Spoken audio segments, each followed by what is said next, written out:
So comparing two wines from the same region is really fun. This is the 2017 Maucoil Chateauneuf-du-Pape. So it's the same producer, same vintage as the Côte d'Aron. And what's exciting about this is one of the first appellations or wine producing regions in France to be controlled. So this is a very historic area, Chateauneuf-du-Pape. It's one of the premier wine producing regions in the area. White and rosé and red wines are made here, but it's really the red that made this area so popular. So you feel the intensity and concentration on the nose and on the viscosity of this wine. That sun-kissed, overripe, dried, fig-like, raisinated fruit, but certainly it has a freshness and a tartness as well.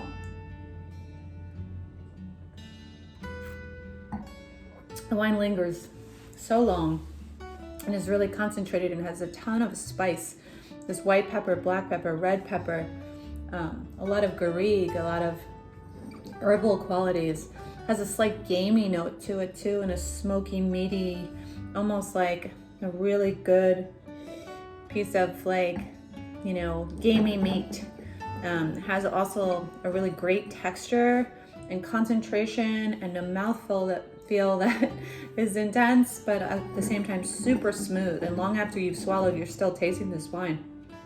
This is one of my favorite wines and one of my favorite packs. I hope you enjoy it.